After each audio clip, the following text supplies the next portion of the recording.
Okay. Magandang gabi po sa lahat. Ito po yung ang Iloilo Dispensation of Grace Bible Church.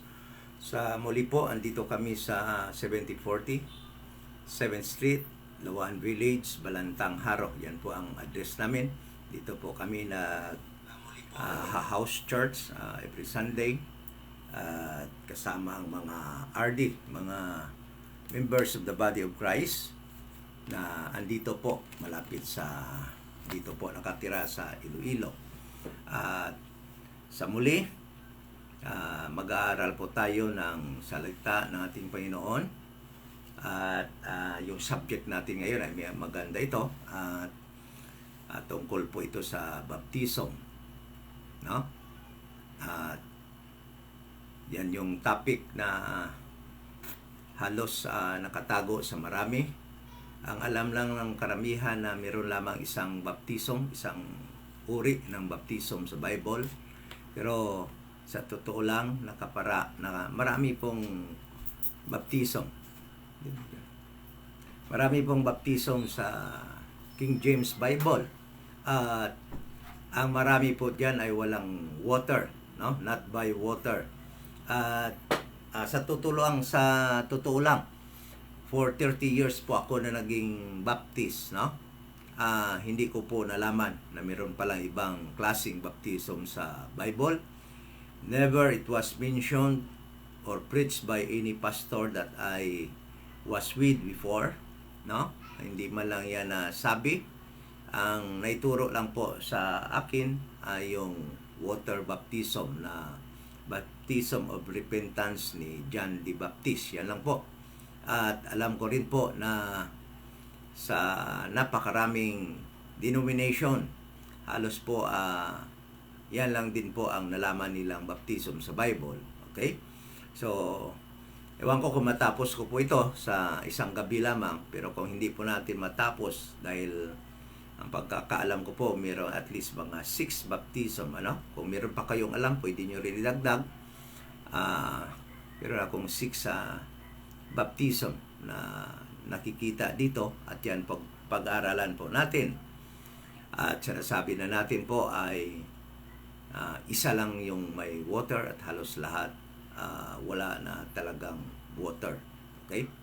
So, sa muli ito yung church na nagpipreach na yung kaligtasan ngayong dispensation of the grace of God ay sa pamamagitan lamang ng pananampalataya na si Jesus Christ ay namatay, bayad ng ating kasalanan, at siya po ay inilibing at nabuhay muli sa pangatlong araw upang tayo po ay bigyan ng buhay na walang hanggan. Yan po ang gospel na tinatawag ngayon, or good news. Sa Tagalog naman ay magandang balita, no? Yan ang good news ngayon. At iisa lang po yan. Iisa lang po yan. Kaya pag yung church mo ay hindi nagtuturo ng ang ganong pamamaraan upang maligtas ang kaluluwa ng isang tao, ay dapat po mag-question mark na kayo, magtanong na kayo, at mag-search na po kayo bakit ganon yung pinipreach ng inyong pastor sa inyong church. Ano? Kasi kung titingnan lang natin sa mga denominations, napakarami ng paraan upang maligtas.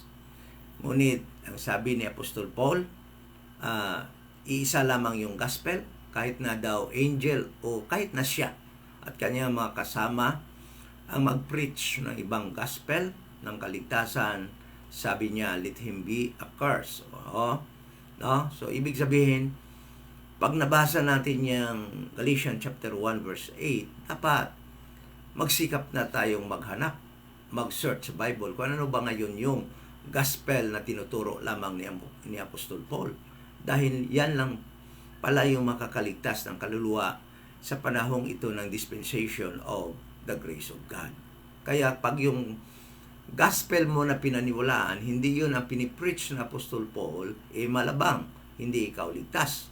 Kahit paanong paniwala mo na ligtas ka, kahit anong sabi ng pastor mo na ligtas ka, kung hindi yun ang gospel na pinipreach ng Apostol Paul, ang iyong pinaniniwalaan sa iyong kaligtasan, ay hindi ka talaga maliligtas. Hindi mo mababago ng iyong paniniwala, o dahil naniwala ka, o dahil tinuturo ng pastor mo, pag mali yung tinuturo. Okay? So, sa muli, ang kaligtasan po sa panahong ito ng dispensation of the grace of God ang mystery program ng ating Panginoon Jesucristo na nireveal kay Apostol Paul ay wala na iba kundi mananampalataya lamang na si Jesus Christ na matay, bayad ng ating mga kasalanan, at siya po ay inilibing at nabuhay muli sa ikatlong araw upang tayo po ay bigyan ng buhay na walang hanggan. Okay? So bago po tayo mag-dive in sa ating topic ngayon about sa many baptisms in the Bible, no? Let us pray. Ama na balaan sa ulit, nagpapasalamat po kami sa oportunidad that we can study your words at sa tungkol po sa topic na ito na ating pag-usapan ngayon, sa maraming mga uri ng baptism po sa iyong salita, sa iyong Bible. Nawa po ay maintindihan namin at pag-usapan namin ng tama ang mga uri po ng baptism na ito. At sa huli ng aming pag-aaral, kung kailan po namin ito matapos ang tungkol po dito, ay makita po namin kung ano ang dapat sa amin ngayon. Dahil sa mga baptism po na ito, isa lang po ang para sa amin ngayon sa dispensation of the grace of God, at yung ibang mga baptism po dito ay para naman sa ibang dispensasyon, sa ibang grupo ng tao. Kaya po aming dalangin sa iyo at hinihingi, nire-request po namin sa iyo na maliwanagan kami sa pamamagitan ng pag-study sa mga verses, mga chapters, mga books, na kung saan po makikita po itong mga iba't ibang uri po ng baptism.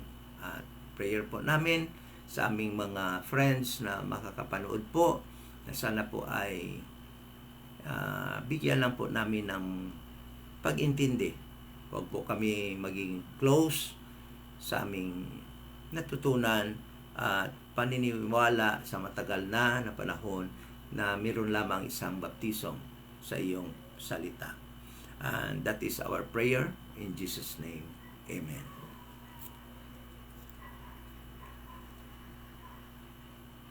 So, yan po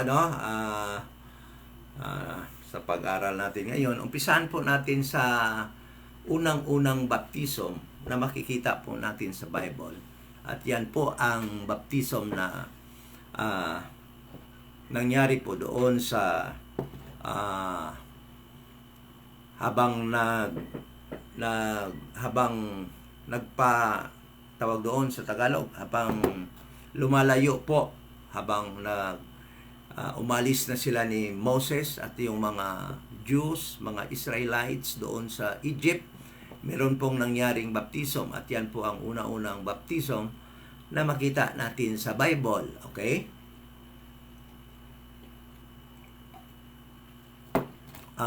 Sa ulit po, sa Biblia, hindi lamang ang baptism ng tubig ni John the Baptist, kasi yan po ang masabi nating pinakaalam ng mga tao, pinakasikat na baptism, at karamihan po sa mga denomination ay gumagamit at sumusunod sa ganong baptism po, no? Yung kay John the Baptist. Pero meron pong baptism na pinakauna na nangyari. Bago pa yan, thousands of years, bago pa yan ang kay John the Baptist, meron ang unang baptism na nangyari po, at yan po ay walang water. Okay? So basahin po natin sa 1 Corinthians chapter 10 verse 1 to 2, no? Sabi dito, moreover, brethren, I would not that you should be ignorant how that all our fathers, referring to the fathers of the Jewish people, okay? Referring to Moses when they came out from Egypt according to the instruction of God, no? Sabi niya dito, that you should be ignorant how that all our fathers were under the cloud and all passed through the sea. Okay? Si Paul dito ay kinukwento niya sa body ni Christ, sa body ni Christ, sa mga members of the church, the new creature, the body of Christ, no? Ang isang pangyayari na nangyari noon nung umalis ang kanyang mga ninuno, ang mga ninuno ni Paul sa flesh, no? Biological parents niya sa flesh, nung umalis sila doon sa Egypt, kung paano na habang ando doon sila about to cross the Red Sea, there was a time na pinoproteksyonan sila ng Panginoon during the time. God was with them during the time, no? And God was forming a cloud, no? A cloud during day to protect them. Okay? To protect them from heat. Okay? And also, kung gabi ay binibigyan sila ng fire to give light unto them, para mabigyan sila ng liwanag. At sabi dito sa verse 2, sabi dito, and we're all baptized. The word baptized, ginamit dito, and we're all baptized unto Moses in the cloud and in the sea. So, tingnan natin baptism, those people, almost 3 million, more than 3 million people at the time who came out from Egypt, the Jewish people, including the, actually sa totoo lang, mayroon namang mga Gentiles dito na sumama sa kanila, na naniniwala na ang itong group of people na ito ay mayroong God, no? Mayroong sumama mga Gentiles sa kanila noon.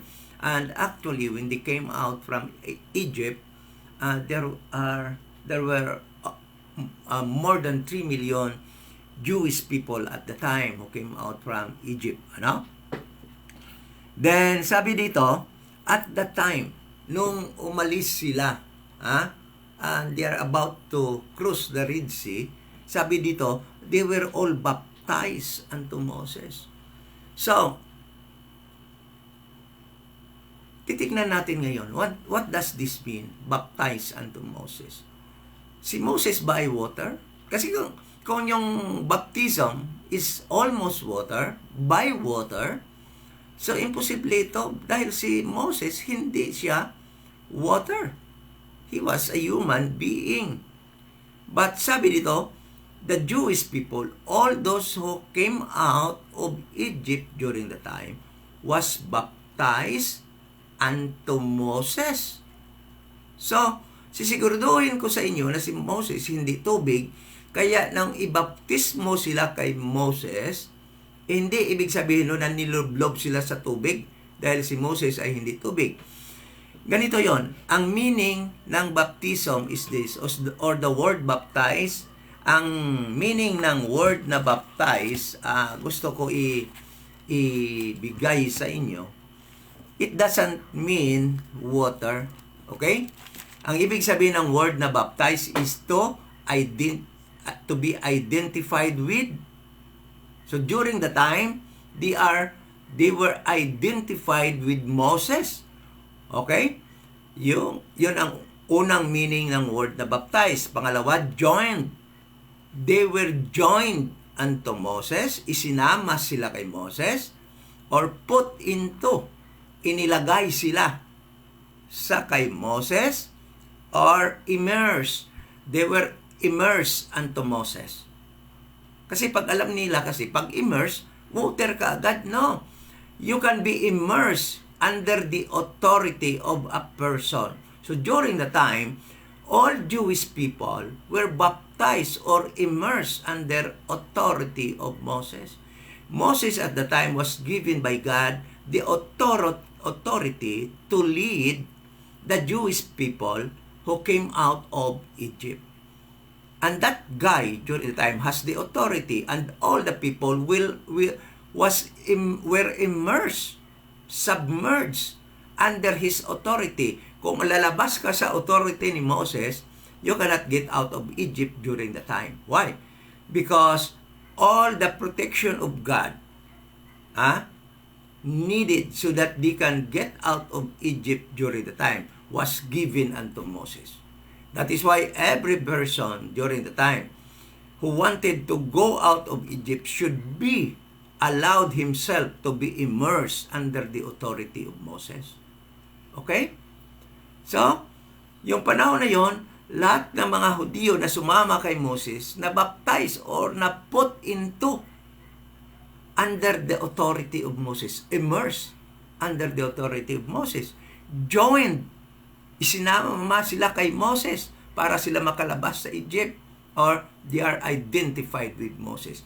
All the meaning of the word baptism or baptize is applicable to what happened to them during the time. They were all immersed under the authority of Moses.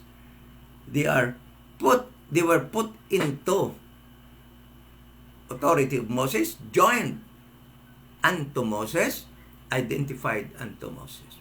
So there was no water during the time. Kaya huwag nating isipin na yung pag sinabi na baptism, i-water ka agad. No. Hindi ganon. Halos sa kadami-daming baptism na to na pag-aralan natin, iisa lang yung water baptism. Ang dami ng walang water. Okay? So, bakit natin pinag-aaralan to?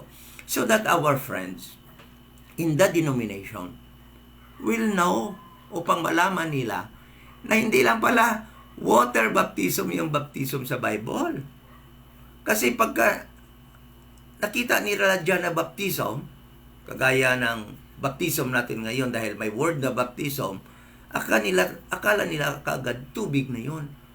Kaya ginagaya nila yung kay John the Baptist dahil nga si John the Baptist lang naman ang nagbaptize ng tubig. So that is wrong.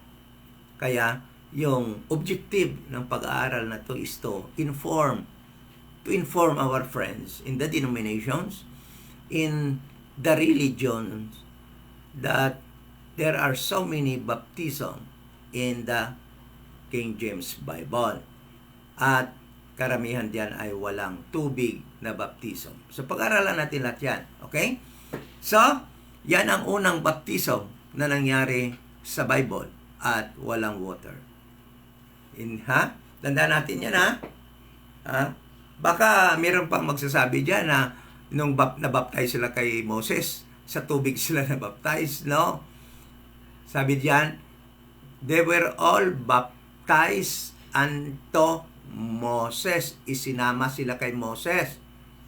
Na-identified sila kay Moses. Na-immerse sila under the authority of Moses. That is the word baptism mean in that verse, no? In that yung paggamit ng word na baptism diyan, walang tubig. Okay? So sana naintindihan na natin. Okay? So pangalawang baptism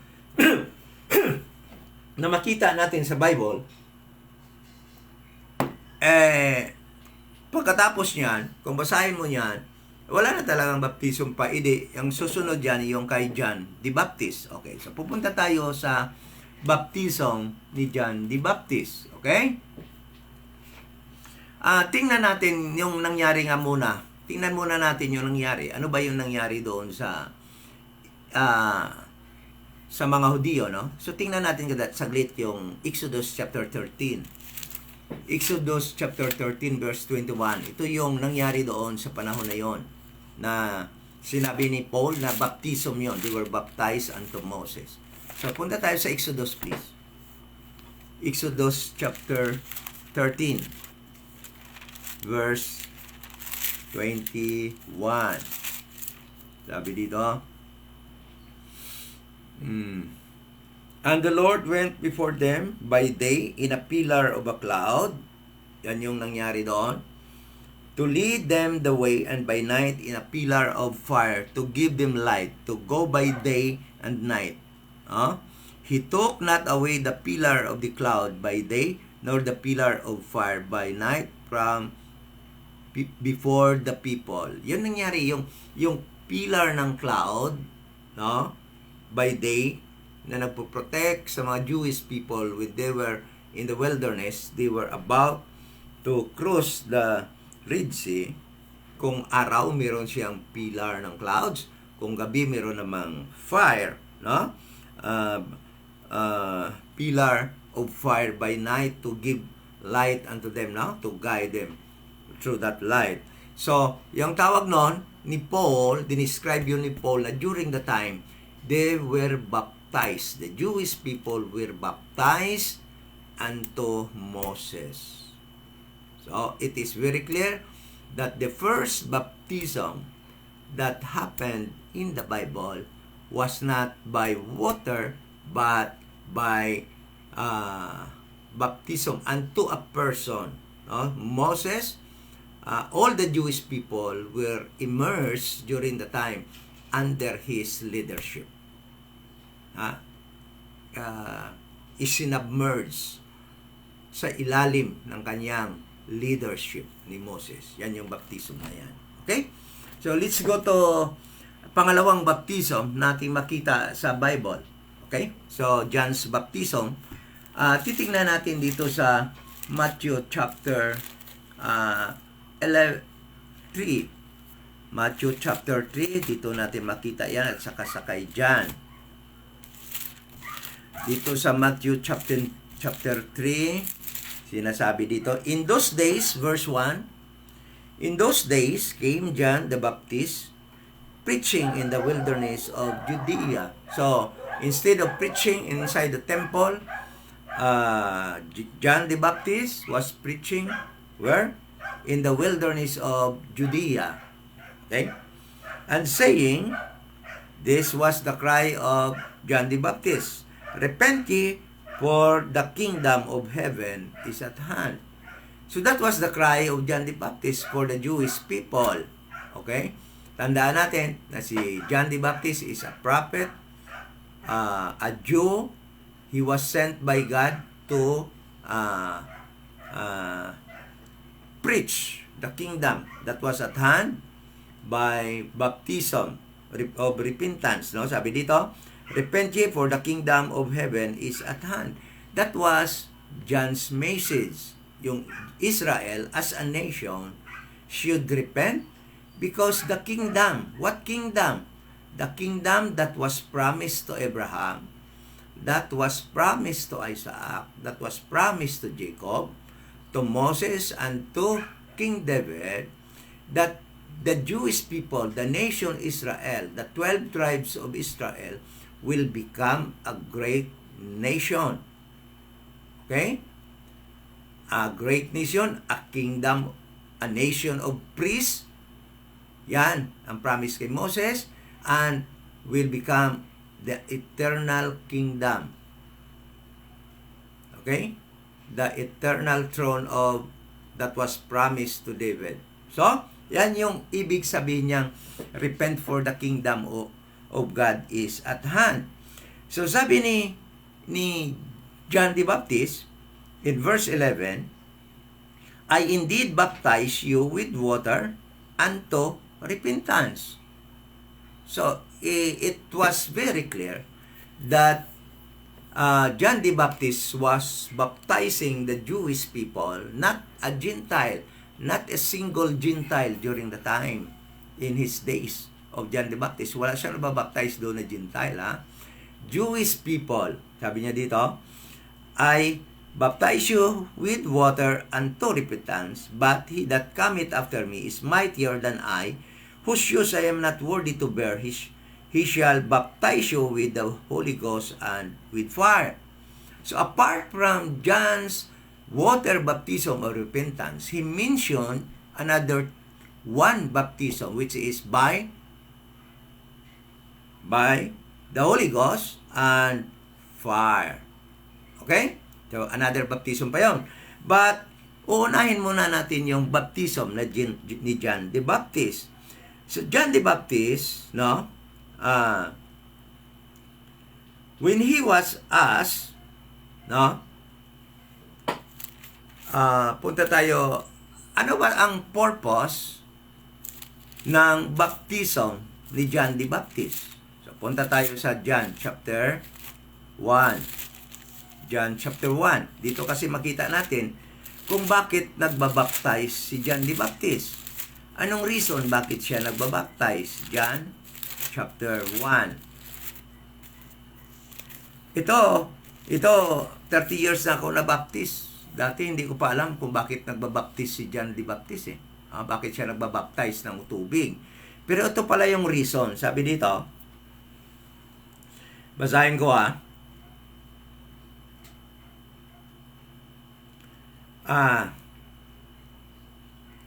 verse 20, verse 21, chapter 1, verse 21, para maliwanagan tayo.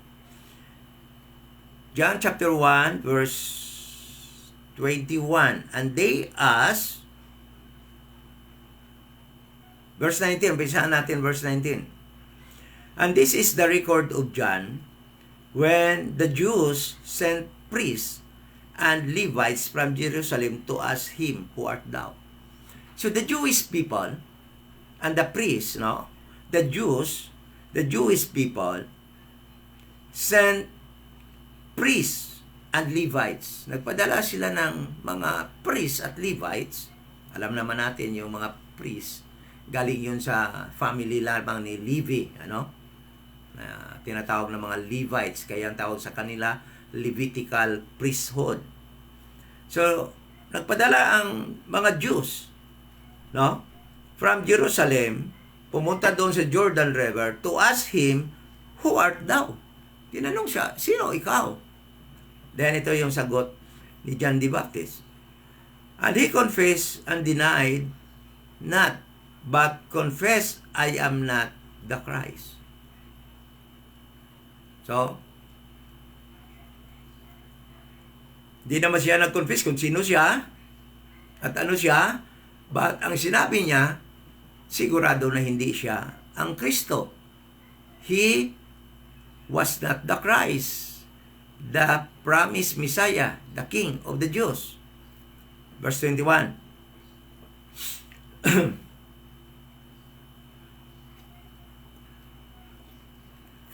Verse 21.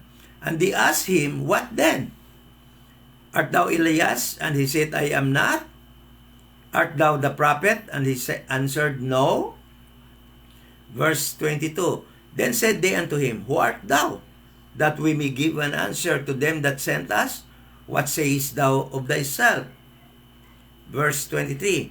He said, I am the voice of one crying in the wilderness, make straight the way of the Lord, as said the prophet Isaiah. He quoted Isaiah 40 verse 3. Yun yung sagot sa kanila ni John the Baptist. He quoted Isaiah chapter 40 verse 3. And they which were sent were of the Pharisees. And they asked him and said unto him, why baptizest thou then? So he was asked, bakit ka nagbabautismo ng tubig? Okay? If thou be not the Christ, nor Elias, neither that prophet. Tanong sa kanya ng mga pinadala, bakit ka nagbabautismo kung hindi ka si Kristo? Kung hindi ka naman si Elias at hindi ka naman propeta? Verse 26, John answered them, saying, I baptize with water, but there standeth one among you, whom ye know not, he it is who coming after me, preferred before me, whose shoes lashes I am not worthy to unloose. Verse 28, these things done in Bethlehem, in Beth-bara, beyond Jordan, where John was baptizing. Then verse 29, the next day John said Jesus coming unto him, and said, behold the Lamb of God which taketh away the sin of the world. Nung umaga naman ulit, nakita niya Jesus Christ was coming unto him. At sabi niya, behold the Lamb of God which taketh away the sin of the world. Meron siya idea na si Kristo yung Lamb of God. Verse 30, this is he whom I said, after me cometh a man which is preferred before me, for he was before me, referring to Jesus Christ. And I knew him not. Hindi niya kilala si Jesus Christ. Kung hindi pa lumalapit sa kanya, papunta sa kanya, siguro, baka nga naglalaro din ito sila noon, di ba? Kasi magkababata naman sila, 6 months lang naman yung agwat ng kanilang edad, At baka nga naglalaro pa sila. Ngunit hindi niya kilala pala na yun pala ang Christ. Na yun pala yung baptize sa kanila ng Holy Spirit and ghost and fire. Ngayon, nagkaroon na siya ng ideya habang lumalapit sa kanya na ito pala yon. And I knew him not, but that he should be made manifest to Israel. Therefore, I am come baptizing with water. So the reason, the number one reason why John the Baptist was baptizing by water is to, or was to, manifest Jesus Christ to Israel. Nako, alam nyo, for 30 years na baptist ako, hindi ko ito nalaman. Nababasa ko rin yan noon, bakit naman hindi ko naintindihan? Kasi nga, hindi tayo nagra-rightly divide. At isa pa, naniniwala na lang tayo kung anong sabihin ng ating pastor nung araw na yon, nung mga panahon na yon. Yung basa-basa natin ng Bible noon, wala talaga yun. Kaya sabihin ko sa inyo, wala talaga yan. Yung mga denomination, pagbasa-basa ng Bible dati, wala. Kasi pag nabasa natin, pag tinanong natin sa pastor, sabihin naman ng pastor, patihin na lang ihambal ko, Brad. Kung ano na lang ihambal ko. Ay, kasi hindi din niya ma-explain. Diba? So, ito. Sabi niya, the reason why I am baptizing with water, because I will manifest the Messiah to Israel. Okay? That was the very reason why John the Baptist was baptizing with water, so that when Jesus Christ ay darating na sa kanya at magpabaptize na si Jesus Christ, malaman niya na ito pala yung Messiah, na dapat niya i-manifest. The word manifest means dapat niya i-proclaim to Israel that this is the Son of God. This is your Messiah. Okay? Verse 32, ano sabi dito? And John bear record, pinapatutuhanan ni John the Baptist, saying, I saw the Spirit descending from heaven like a dove, and it abode upon him. So, the very sign that the Father who sent John to baptize with water, na mabaptize na niya ang kanyang imamanifest sa Israel na King of the Jews, na Son of God, is when the Holy Spirit will descend from heaven and will stay or remain in the person that he baptized. And that person, when he baptized Jesus Christ, the Holy Spirit descended from heaven and abode in Jesus Christ. Tumigil kay Jesus Christ at nagstay kay Jesus Christ. Kaya sabi na, ito na, I bear record that this is He, because I saw the Spirit of God descended from heaven and remained in Jesus Christ. Okay? And in verse 33 sabi niya, and I knew him not. Hindi ko siya kilala. But he that sent me, who sent John the Baptist to baptize with water, God the Father. So ibig niya sabihin, but he, God the Father that sent me, sabi niya, to baptize with water, the same said unto me, upon whom thou shalt see the Spirit descending and remaining on him. The same is he which baptizeth with the Holy Ghost.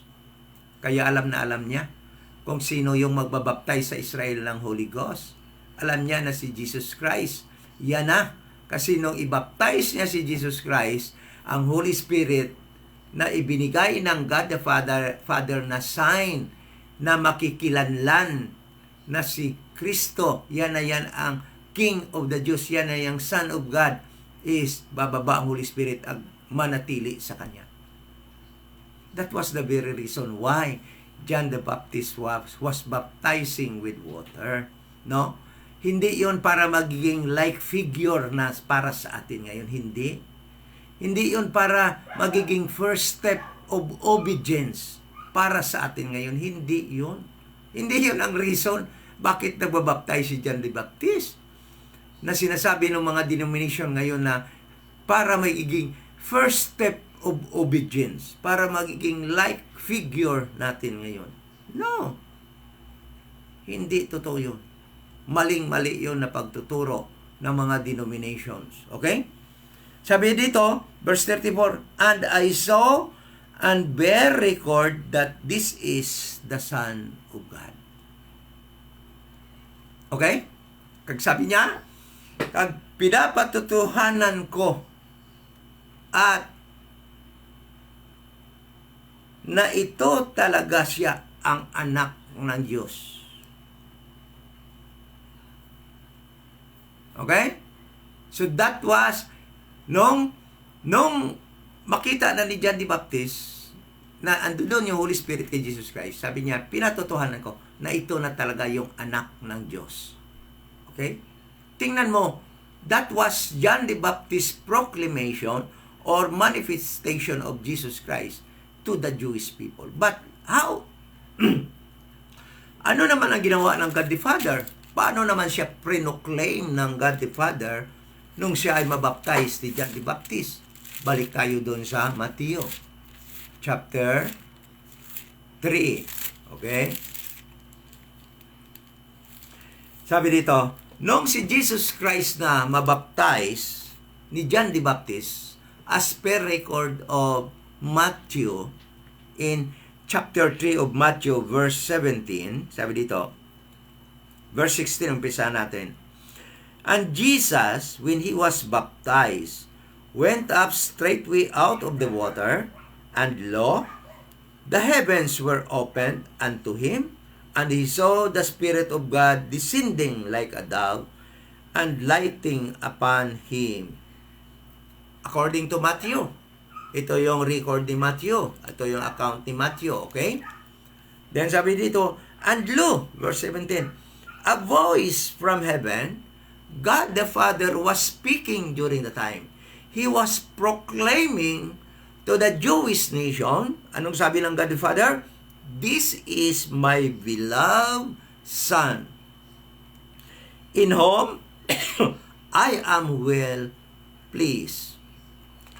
That voice, no, when God the Father uttered that words, "This is my beloved Son," all the Jewish people during the time heard the voice of God proclaiming his Son, Jesus Christ, as his Son. Okay?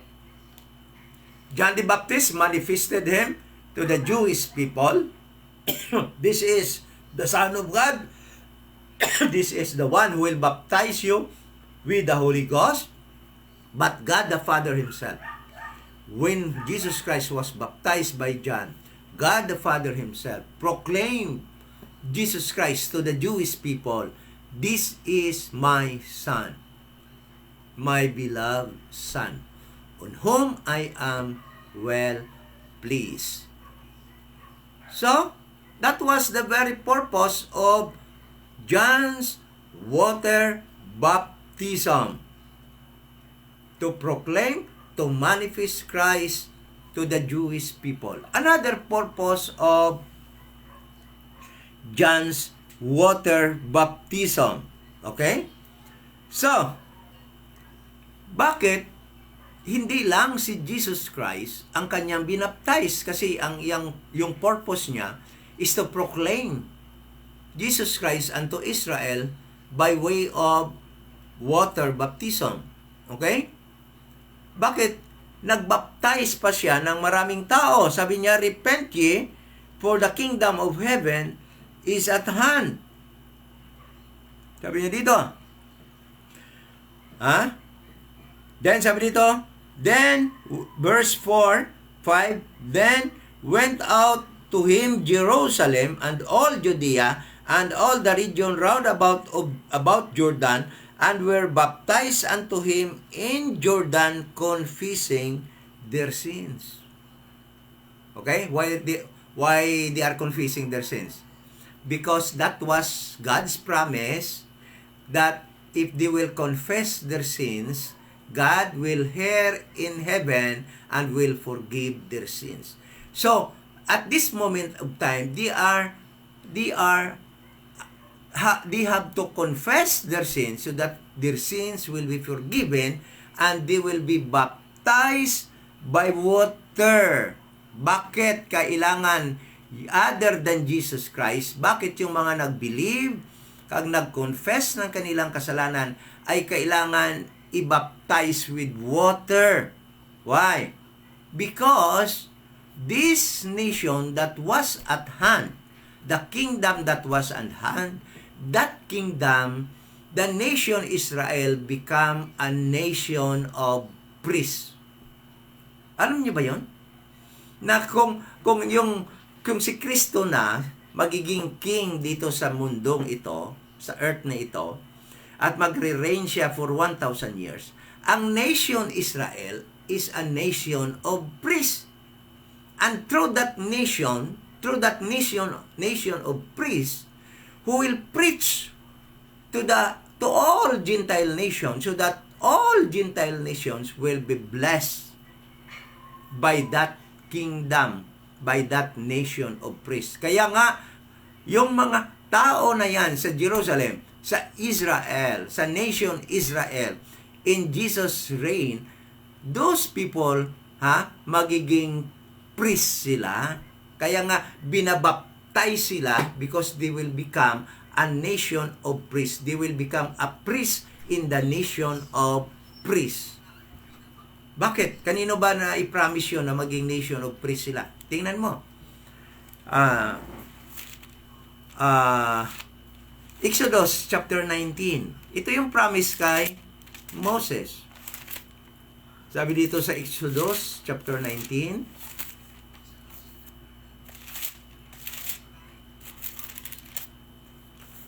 verse 5. Now therefore,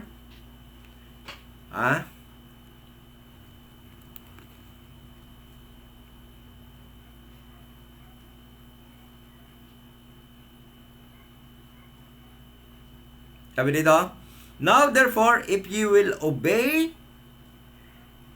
my voice, yan ang sabi niya sa Israel, through Moses, if you shall obey my voice indeed, and keep my commandments, sabi niya, then ye shall be a peculiar treasure unto me, above all people, okay?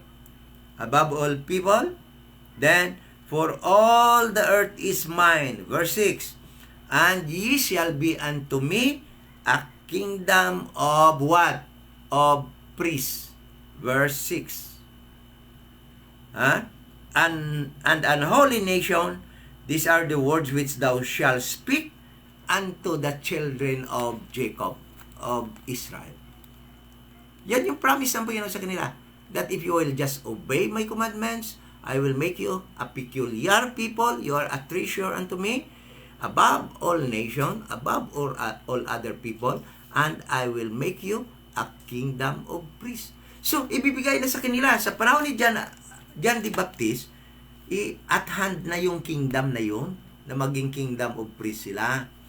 Kaya nga, binabaptize na sila ni John the Baptist because water cleansing is a must or a requirement for a priest before a priest will perform his priestly duty.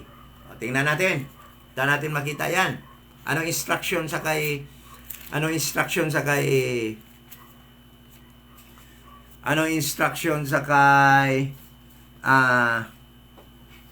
Moses? Okay? Exodus 19. Exodus 29.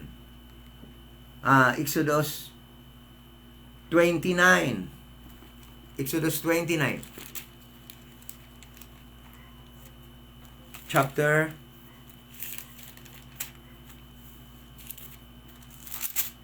1.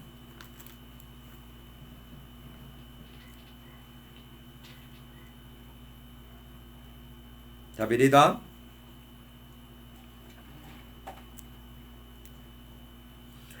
and this is the thing that thou shalt do unto them, to hallow them, to minister unto me in the priest's office.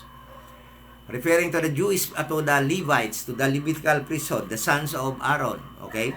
Sabi dito, take one young bullock and 2 rams without blemish, and unleavened bread, and cakes unleavened tempered with oil, and wafers unleavened, anointed with oil, and wheaten flour shalt thou make them.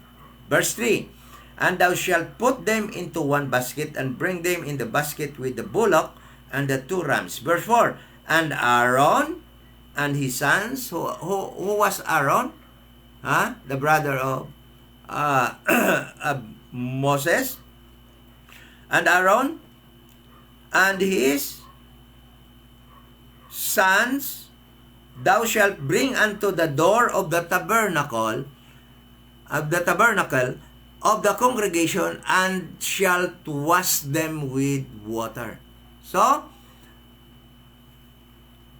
John's baptism, other than pag-proclaim, pag-manifest kay Jesus Christ to Israel, was a cleansing process of those who will confess their sins and believe the gospel of the kingdom that was at hand. Kailangan silang i-baptize with water or wash with water because they will become priests in the nation of priests that was at hand during the time. Okay? So, Exodus 40 verse 12. Exodus 40, that command was repeated in this verse. Exodus 40 verse 12. Sabi dito, and thou shalt bring Aaron and his sons unto the door of the tabernacle of the congregation, and wash them with water. And thou shalt put upon Aaron the holy garments, and anoint him, and sanctify him, and he may minister unto me in the priest's office. Before every time the priest and the high priest will perform their duty in the tabernacle, they will first wash with water. Kailangan malinis talaga sila. Kailangan tinlo sila, cleanse sila by water. That was physical cleanser during the time. Okay? But pagdating ni John the Baptist, because they will become priests in the kingdom, so kailangan nilang mag-confess na kanilang sins. Pag nag-believe sila ng kingdom is at hand, then they will be washed with water. Alam nyo, salvation yun sa kanila eh. Tingnan mo si Apostol Paul. That like figure that was mentioned by Apostle Paul was salvation during the time. Part talaga yun ng salvation nila, ang water baptism nila. Pag hindi sila na water baptized during the time, they will not be cleansed. Okay? Okay?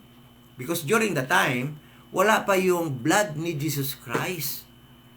Jesus Christ during that time was still alive, and there was not yet blood that will cleanse them.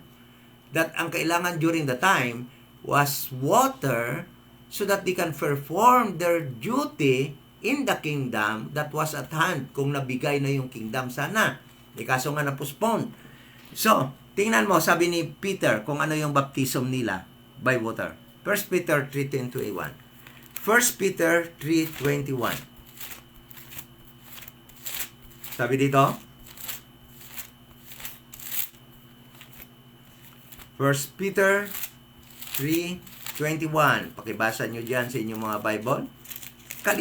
Nakakaligtas yan eh. The like figure whereunto even baptism does also now save us. Ano sabi ni Peter? Yung salvation, yung baptism na yan, save us.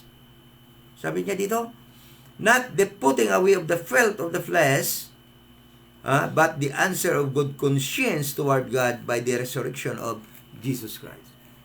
That was part of their salvation, ang water baptism. So, kaya nga kailangan talaga nila mag-water baptize during the time.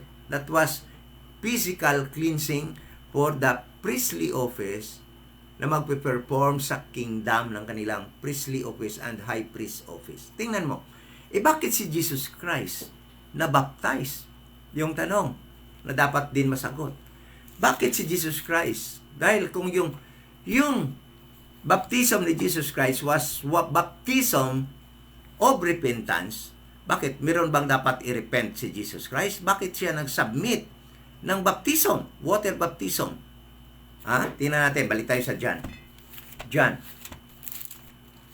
Sa Matthew chapter 3. Tingnan mo yung sagot ni Jesus Christ. Ito yung hindi mapaliwanag ng mga denomination. Bakit si Jesus Christ was submitted himself unto John's water baptism? Sabi dito, verse 13, Then cometh Jesus from Galilee to Jordan unto John. The reason was that to be baptized of him. So, pumunta si Jesus Christ kay John the Baptist doon sa Jordan upang magpabautismo kay John. Verse 14, But John forbade him. Ayaw ni John. Sabi ni John, ayoko magbaptize sa iyo. Sabi ni John. Okay? But John forbade him, saying, I have need to be baptized of thee. Ako pa nga kailangan mo i-baptize. And comest thou me? Ako pa nga ang dapat mo i-baptize. Bakit ka pumupunta sa akin para magpabaptize? That was it goes, yung usapan nila. And verse 15, And Jesus answering said unto him, Suffer it to be. Sabi, hayaan mo mangyari yan.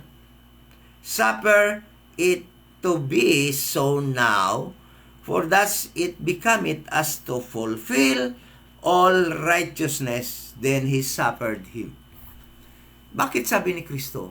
If John's baptism was baptism of repentance, meron bang dapat i-repent si Jesus Christ? Bakit siya kailangan bakit niya dapat i-submit sa water baptism ni John ang kanyang sarili? Meron ba? Christ was perfect. Wala siyang dapat i-repent. Wala siyang kasalanan na nagawa. Christ was live on this earth perfectly without sin. But bakit siya nagsubmitar ng baptism, water baptism ni John the Baptist? Dahil wala naman siyang dapat i-repent. Ang katwiran ni Kristo, ang sabi niya, Suffer it to be so now, for thus it becometh us to fulfill.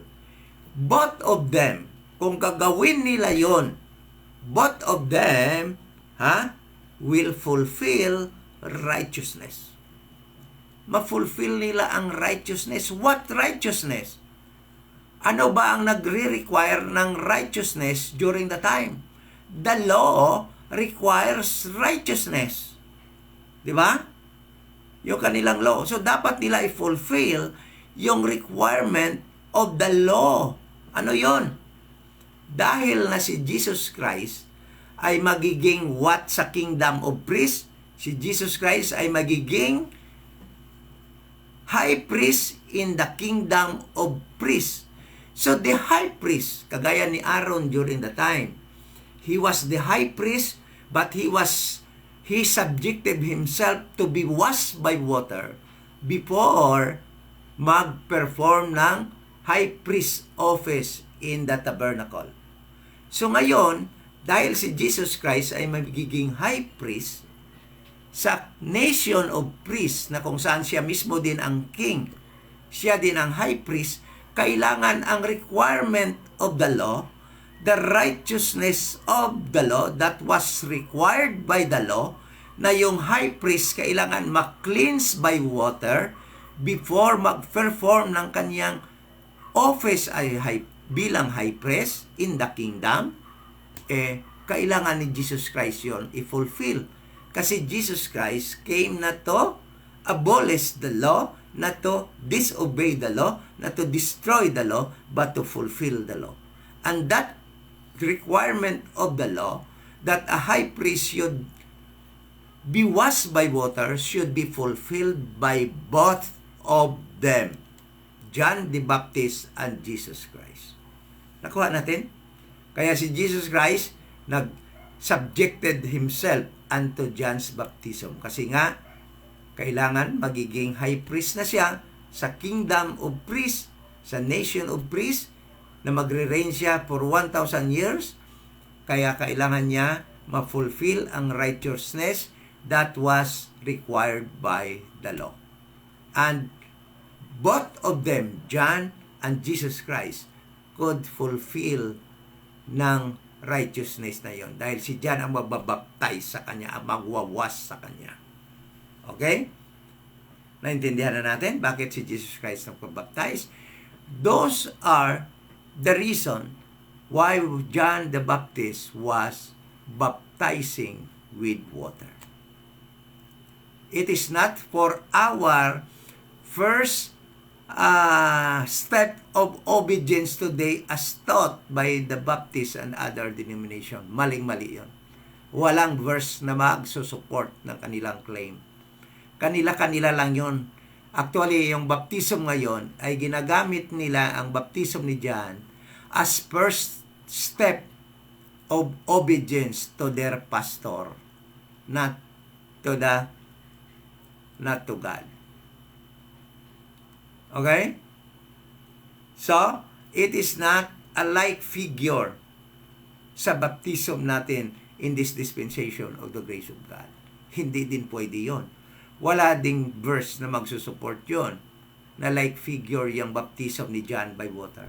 So, the very purpose, very clear, was to manifest Jesus Christ to Israel, to baptize those who will believe the gospel of the kingdom that was at hand, so that they will become priests in the kingdom, and to baptize Jesus Christ to fulfill the requirement of the law, the righteousness, the requirement of the law for righteousness, for a high priest to be washed by water before he assumed his office as high priest in the kingdom. Yun ang reason na yun. Alam nyo ba, na pagkatapos nun mabaptize niya si Jesus Christ, si John the Baptist, hindi na nga alam kung lang baptize pa. Alam nyo bang napriso na kaagad yon ni Herod, King Herod? At alam nyo bang hindi na siya nakalabas ng kulungan, namatay na siya kaagad. Pinatay, pinugutan na siya ng ulo during ng birthday ng asawa ni King Herod.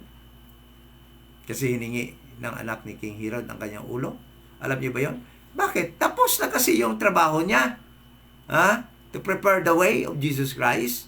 Then, to baptize, to manifest Him to the Jewish people, to the nation Israel, and to baptize Him, to fulfill the requirements of the law, and to baptize those who will believe that the kingdom is at hand, so that they will become priests in the kingdom. Yun lang yung baptism na yun. Yun yung reason ng baptism ni John by water. Okay? So,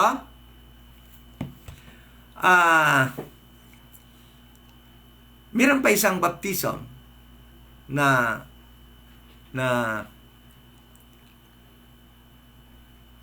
sinasabi dito na baptism of the Holy Ghost. Pero 9 o'clock na. Iwan ko sa inyo kung gusto niya ako, kaya ko pa ipagpatuloy. Ano? So, yung baptism of the Holy Ghost, alam naman natin yun na ang magbabaptize nun is si Jesus Christ. At yung ibabautismo niya dito ay yung masyadong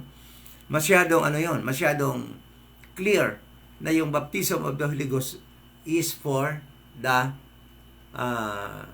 Jewish people. Sabi dito, verse 11, I indeed baptize you with water unto repentance, but He, referring to Jesus Christ, that cometh after me is mightier than I, whose shoe I am not worthy to bear. He shall baptize you with the Holy Ghost and with fire. Okay? So, I think next baka tomorrow night, it's already 9 o'clock. Medyo mahaba pa rin ito kung i-ano ko, i-touch natin itong baptism na ito. Kaya siguro, stop muna tayo dito and we will continue about this baptism, no? Of the Holy Ghost. Then siguro yung baptism ni Jesus Christ pa na isa, yun ang pag-usapan natin bukas naman ng gabi, Saturday ng gabi, ano? Okay lang naman sa inyo na gabi-gabi meron tayong study, di mas maganda. So itong baptism na ito ni John, pagpatuloy natin sandali, ay hindi ito dapat i-apply natin sa body of Christ. Because this baptism, the very purpose of this is for the Jewish people, those who will be saved under Christ's ministry and the apostles' ministry. Christ during the time was saving a people that will inherit His earthly kingdom, a nation that will become a nation of priests.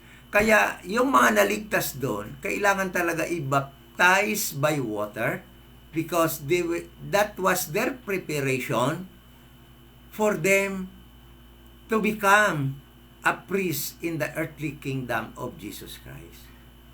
Ayan yung reason yan, yung water baptism na yan. And definitely, it is not applicable to us today because we will not become priests. Kasi nung baptist pa ako, alam mo, madidinig ko talaga yan sa mga mga preaching ng mga pastors. You are a holy nation, a kingdom of priests. No, hindi tayo yan.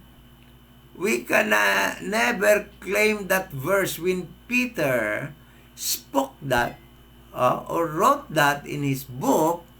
He was referring to the members of the little flock, the Messianic church that will inherit the earthly kingdom of Jesus Christ, the nation of priests. Okay? His reign in the 1,000 years on this earth. Yan yung nire-refer diyan ni Peter. Nung sabihin diyan ni Peter sa 1 Peter na you are a holy nation, a peculiar people, a nation of priests. He was referring that promise to Moses in Exodus chapter 9. Hindi yun para sa atin ngayon sa kingdom na saved in this dispensation of the grace of God. We are not priests. We are not peculiar people. We are heavenly people of God. God did not promise us to become priests. Yon ang problema ng mga pastors. Sa napakaraming mga pastor na nag-claim, no? Na mga high priest daw tayo. No, we are not. We are not high priest. We are not priests in the kingdom of Jesus Christ. Yun lamang yung mga group nila ni Peter. Alam mo, yung namatay nga doon sa Old Testament na hindi na-baptize ng baptism ni John, no? Na hindi Levite, maliban doon kina Aaron, yung mga anak nila ni Aaron, dahil mga Levites yun, talagang sila yung nag-o-office ng priestly office before John the Baptist, no? Yung mga namatay doon na hindi nga Levites, na saved sa Old Testament, hindi ka sila magiging priest. Because they were not prepared, they were not washed, they were not baptized, they were not cleansed by water ng baptism ni John. Hindi sila magiging priest. Pero yung mga tao ngayon na nakatira sa dispensation of the grace of God, na naligtas ng gospel of the grace of God, na hindi pinangakuan ng Panginoon na magiging priest and high priest, claim ng claim na magiging priest din daw sila. No. When Peter nagsalita ng ganong mga salita, he was talking to the Messianic church, the members of the little flock. The church headed by Peter, James, and John in Jerusalem, and those who were saved by the gospel of the kingdom that was at hand during the time. Sana nagiging maliwanag po sa atin yan. At bukas, patuloy natin. Pag-aralan natin bukas yung baptism of the Holy Ghost and fire, then the baptism of Jesus Christ that He told Peter, you cannot go with me. Okay? Studihan nyo yon, ang baptism ni Jesus Christ in Luke chapter 12, verse 50. Verse 50, no? Luke chapter 12, verse 50. Pag-aralan nyo yan, yung baptism na yan, ano? Baptism ni Jesus Christ. Siya lang talaga yan, yung baptism na yan. Wala nang iba. Si Jesus Christ lang yung baptism na yon. Kahit na yung kanyang mga apostles during the time, hindi makafollow ng kanyang baptism na yon during the time. Okay? So, let us close in prayer. At salamat po sa inyong pag-join sa ating Bible study, sa mga kapatid at sa mga friends namin, no? Sana po ay naging maliwanag yung pag-aral natin ngayon tungkol po sa baptism. Okay? So, let us close in prayer. Ama, Lord na banal, nagpapasalamat po kami sa oras na iyong binigay sa amin. Sa mga kapatid po that are online na walang pagod po na nakikisabay sa aming mga pag-aaral, at sa mga friends po namin na sumasama din po sa aming mga pag-aaral, dalangin po namin sana po ay bigyan mo pa kami ng desire na matuto ng iyong salita, rightly divided, at para po kami ay magiging gamit din po na yung mystery ay maipakita din po namin sa mga kakilala namin at sa iba-iba pong mga kasalamuha naming mga tao, at magiging equip po kami sa preach po bilang mga ambassadors, mga ministers of reconciliation in this dispensation of the grace of God, na mai-reveal, mai-preach po namin properly si Jesus Christ according to the revelation of the mystery. Yan po ang dalangin namin. In Jesus' name, Amen.